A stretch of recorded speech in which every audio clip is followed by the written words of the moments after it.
હમણાં 2 દિવસ પહેલાં સુરેન્દ્રનગરના સુદામડા તાલુકા ખાતે આમ આદમી પાર્ટી દ્વારા બહુ એક મોટી ખેડૂત મહાપંચાયતનું આયોજન કરવામાં આવ્યું હતું, જેમાં લાખોની સંખ્યામાં ખેડૂતો એમને પોતાના હિસાબથી આવી ગયા હતા. તો ત્યાં અમરેલીના ભારતીય જનતા પાર્ટીના એક નેતાએ એક આમ આદમી પાર્ટીના SCના સભ્યને અસભ્ય બોલ્યા હતા, એની જાતિ વિષયક શબ્દો બોલ્યા હતા.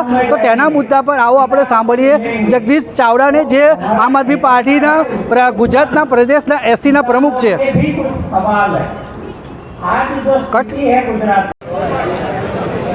ગતરોજ અમરેલીના લાલાવદર ગામે અમારા આમ આદમી પાર્ટીના અમારા સાથી જિગ્નેશભાઈ તથા તેમની સાથે જે આવેલ 10-12 જેટલા સાથીઓ 31 તારીખના રોજ આયોજિત કિસાન મહાપંચાયતમાં એ લોકોએ હાજરી આપી, જેની કિન્નાખોરી રાખીને તેમના તાલુકાના ભારતીય જનતા પાર્ટીના તાલુકા સદસ્ય ચેતન ધાનાણીએ ખૂબ જ ગંદી ભાષાનો પ્રયોગ કરીને ગાળાગાળી કરી છે, એમના જાતિગત અપમાન કર્યા, સમગ્ર દલિત સમાજને બી ગાળો બોલી છે.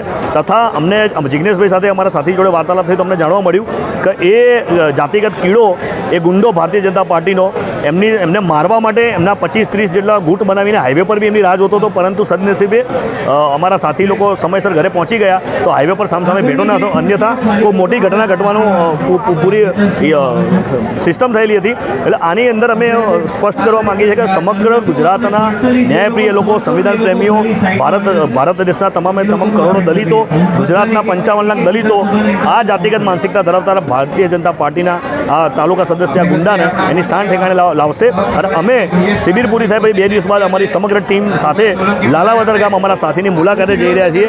અને આ ગુંડાને હું વિડીયો મારફતે કહેવા માગું છું કે જેમ તું ધોકા લઈને અમારા સાથીની રાહ જોતો તેમ તું અમારું બી સ્વાગત કરજે, અમારા માટે બી તું હાઈવે પર ધોકા લઈને રાહ જોજે. ભાઈ તું બહુ મોટો દાદા છે, તું અમારી પર બી હુમલો કરી દેજે.